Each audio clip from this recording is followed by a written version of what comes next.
어, 오늘 공식적으로는 임종환 목사님의 마지막 설교를 듣는 시간인데요. 비공식적으로는 아직 많이 남아있음을 알려드립니다. 그러니까 영원히 헤어지는 거 아니니까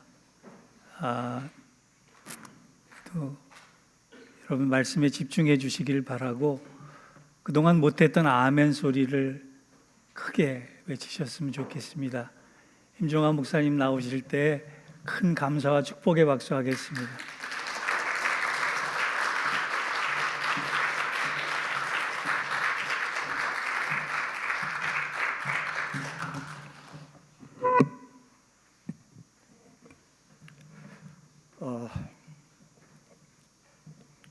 우리 목사님 말씀처럼 이제 담임 목사로서는 마지막 설교입니다. 그래서 제가 지금 감정을 이입 안 시키려고 그냥 좀 머릿속을 좀 건조하게 만들려고 하는데 그게 잘 안 되네요. 이렇게 귀한 찬양 불러주신 우리 성가대원들께 감사드립니다. 지난번 친교 시간에 어느 집사님께서 저에게 이렇게 물으세요. 목사님 이제 은퇴를 하시게 된다는데 시원하세요? 섭섭하세요? 아니면 시원섭섭하세요? 라고 이렇게 물으셨어요. 그래서 제가 시원하지도 않고 섭섭하지도 않은데 마음이 편합니다 라고 이렇게 대답을 했습니다. 그동안 담임 목사라는 그런 직분이 굉장히 무겁게 저에게 다가왔던 것 같습니다. 사도 바울은 디모데전서 1장 12절과 13절에서 나를 등하게 하신 그리스도 예수 우리 주께 내가 감사함은 나를 충성되이 여겨 내게 직분을 맡기심이니 라고 이렇게 고백하고 있습니다. 나를 충성되이 여기셨다라는 말씀 중에서 이 여기셨다라는 말씀은 사실 충성되지 못한데 충성되게 생각해 주셨다라는 그런 뜻입니다. 내 사도 바울은 한평생 동안 주님의 이러한 은혜를 생각하면서 복음 전파자로서의 사명을 감당해 왔다는 그런 고백입니다. 저도 역시 사도 바울과 같이 우리 주님께서 충성되이 여겨 주셨기 때문에 오늘 이 자리까지 올 수 있었다는 고백을 먼저 드립니다.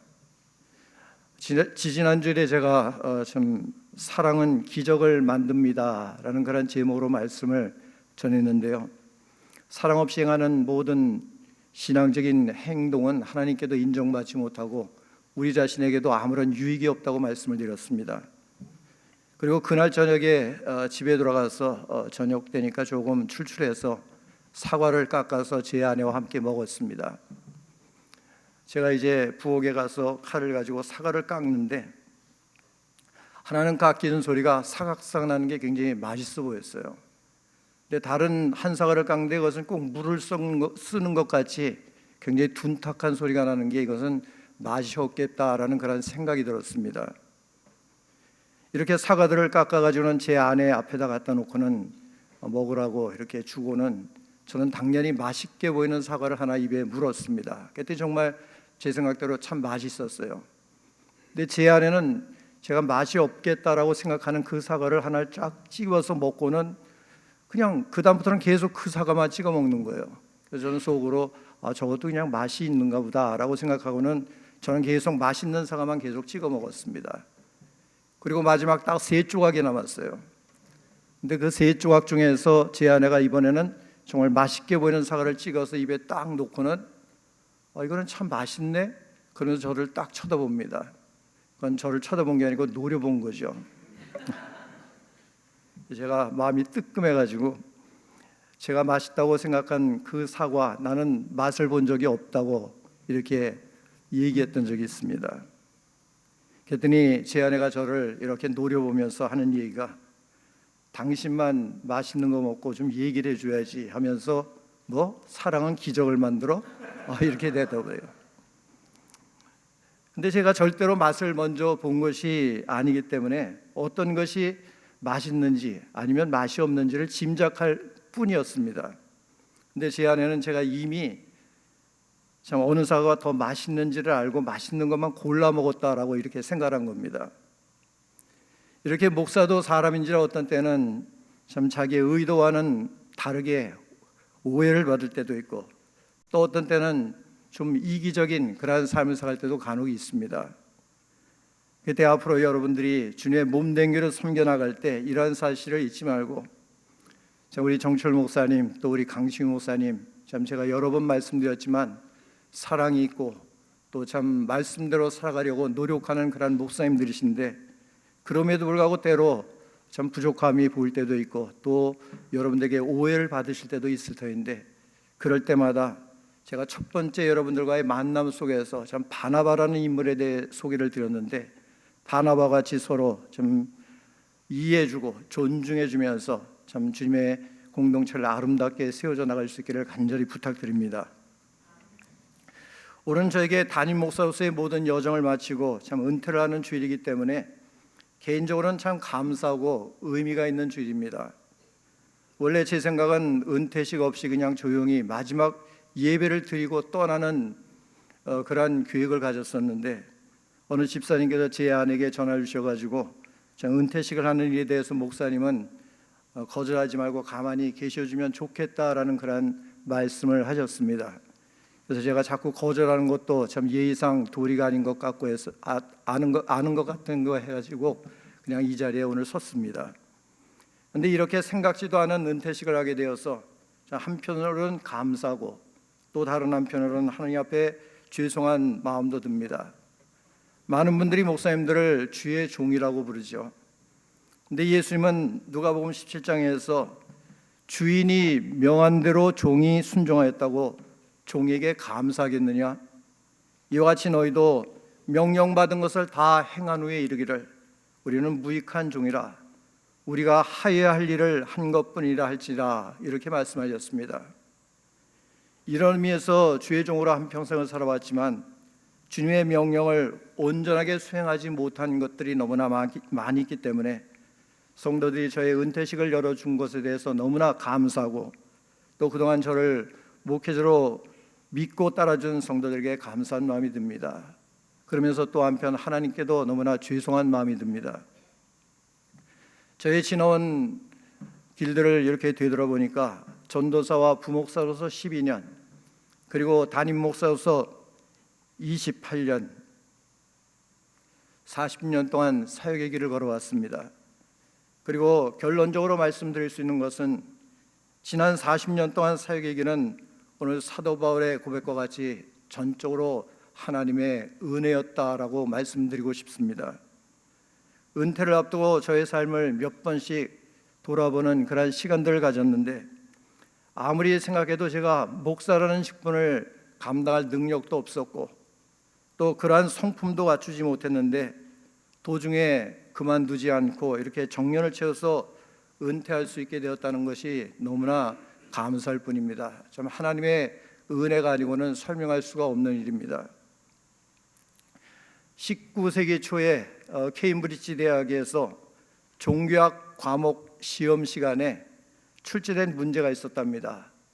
그 문제는 바로 물을 포도주로 바꾼 예수님의 기적에 대해서 논하라는 주관식 문제였다고 합니다. 시험을 시작하는 종이 울리자 모든 학생들이 일제히 답안지에 이제 답을 써내려가기 시작했는데, 한 학생만 시험지에 글을 쓰지 않고는 창밖만을 계속 바라보고 있었답니다.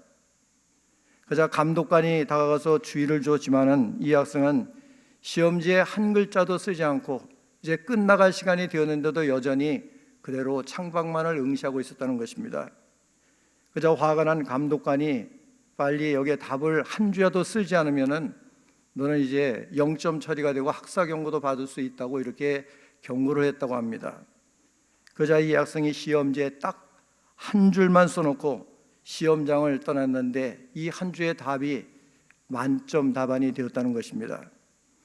신학대학교 모든 교수님들을 감동시킨 그 해답은 물이 그 주인을 만나니 얼굴을 붉히더라라는 것이었답니다. 이 글을 써놓고 시험장을 떠난 학생은 후에 영국의 3대 낭만파 시인 중에 한 사람이 되었던 우리가 너무나 잘 아는 바이런이라는 그런 시인입니다. 사랑하는 성도 여러분, 예수님이 처음으로 행하신 물이 변하여 포도주가 된 가나의 기적을 물이 그 주인을 만나니 얼굴을 붉히더라 라고 이렇게 참 해석한 바이런 시인의 대답은 너무나 놀라운 대답이 아닙니까? 예수님을 만나면 물이 변하여 포도주가 되는 놀라운 기적이 일어나게 되는 것입니다. 똑같은 사람이지만 예수님을 만나면 그 이후 그의 삶의 방향과 태도가 본질적으로 달라지게 됩니다. 사도 바울은 오늘 본문 9절에서 나는 사도 중에 가장 작은 자라, 나는 하나님의 교회를 박해했으므로 사도라 칭함받기를 감당하지 못할 자이라 고백하고 있습니다. 사도 바울의 이러한 고백은 너무나 당연한 고백이었습니다. 바울이 되기 전에 사울은 초대교회 첫 번째 순교자인 스데반을 죽이는데 가장 앞장섰던 사람이었습니다. 또 교회를 핍박했던 사람이었습니다. 예수님을 믿는 자들을 붙잡아서 예루살렘으로 가지고 오기 위해서 대제사장의 명령을 받고 다메섹으로 갔던 분이었습니다. 그러면서도 자신의 그러한 행위가 하나님을 기쁘시게 하는 일이라고 굳게 믿었던 사람이었습니다. 제가 생각해 보아도 예수님을 만나기 전에 사울은 도무지 사도라는 직분을 갖기에는 자격이 하나도 없었던 사람이었습니다. 그런데 이러한 사울이 다메섹으로 가던 도중에 예수님을 만나 물이 변하여 포도주가 되었던 것입니다. 예수님을 만나기 전이나 또 만난 후에 사울은 똑같은 사람이었습니다. 그러나 예수님을 만난 이후에 이 사도 바울은 삶의 방향과 목적이 완전하게 바뀌어진 그런 사람이 되었습니다. 그때 이러한 기적을 경험한 사도 바울은 오늘 본문 10절에서 그러나 내가 나 된 것은 하나님의 은혜로 된 것이니 내게 주신 그의 은혜가 헛되지 아니하여 내가 모든 사도보다 더 많이 수고하였으나 내가 한 것이 아니요 오직 나와 함께 하신 하나님의 은혜로라 이렇게 고백하고 있는 것입니다. 저도 역시 예수님을 만났기 때문에 비록 자격은 없지만 한평생 목회자로서의 사명을 감당하면서 살아올 수 있었고 또 여러분들도 역시 예수님을 만났기 때문에 하나님의 자녀들이 되어서 이렇게 하나님 앞에 예배하는 영광스러운 존재들이 된 것입니다. 그때 오늘 담임 목사로서의 마지막 설교를 드리면서 여러분들에게 꼭 드리고 싶은 말씀은 은혜로 사는 성도들이 되라는 말씀입니다.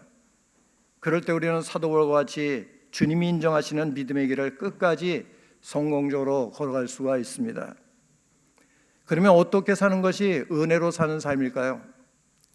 은혜로 사는 삶이란 한마디로 겸손한 삶을 사는 것을 말합니다. 본문에서 사도 바울은 나는 사도 중에 가장 작은 자라고 고백하고 있고 또 나는 사도라 칭함받기를 감당하지 못할 자라고 스스로를 평가하고 있습니다. 근데 예수님을 만나기 전에 사도 바울은 어떠한 마음을 가지고 살았을까요?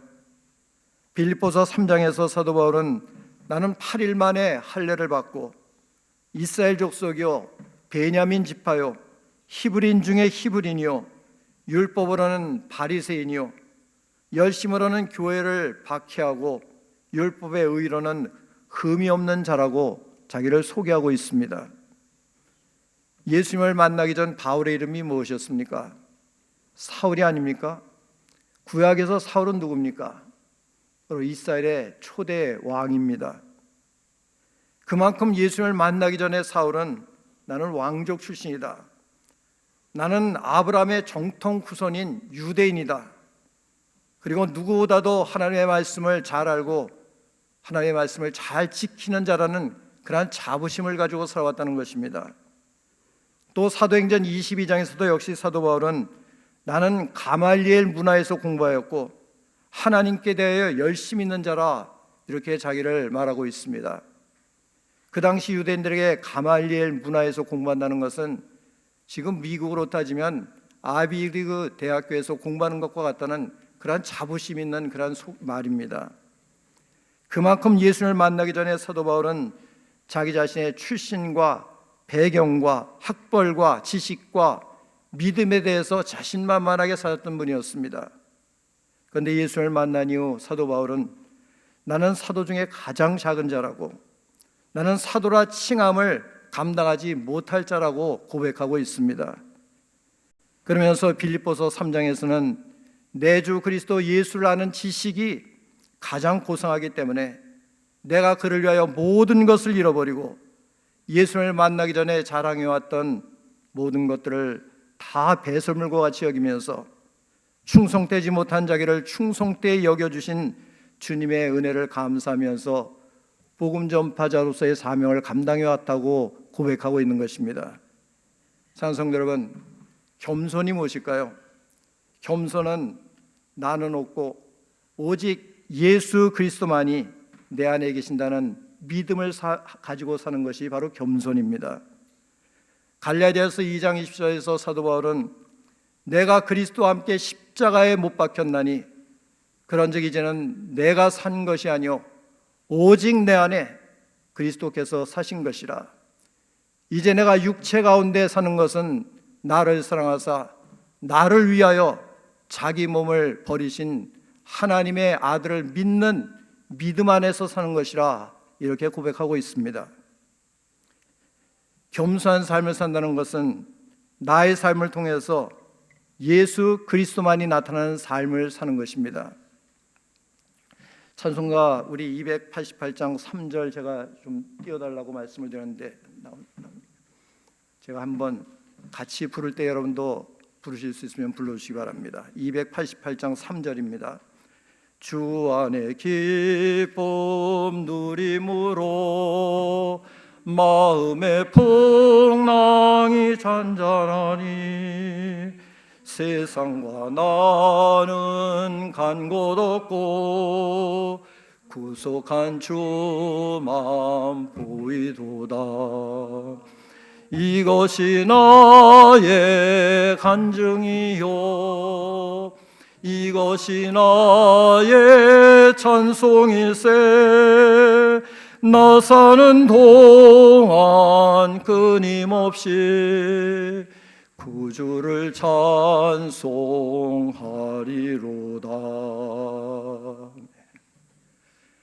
제가 담임 목사로서 28년 동안 좀 헌신해 왔는데 이 설교를 한 도중에 이 강당에서 찬송가 부르는 건 오늘 처음입니다.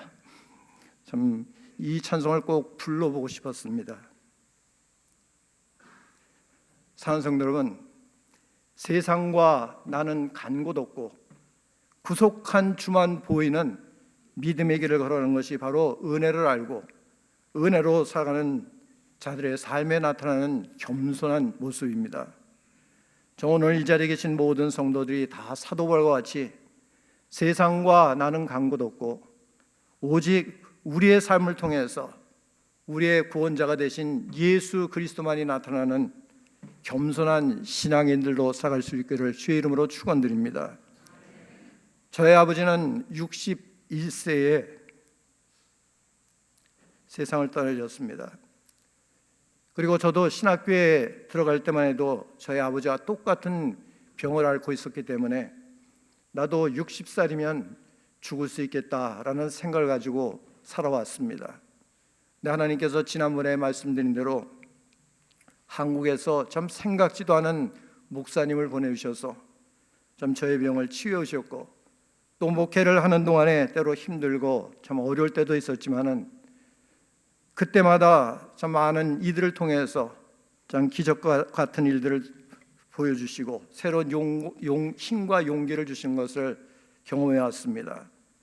그래서 60살이 된 이후부터 지난 10년 동안은 참 나는 덤으로 살아가고 있다라는 생각을 가지고 목회를 감당해 왔습니다.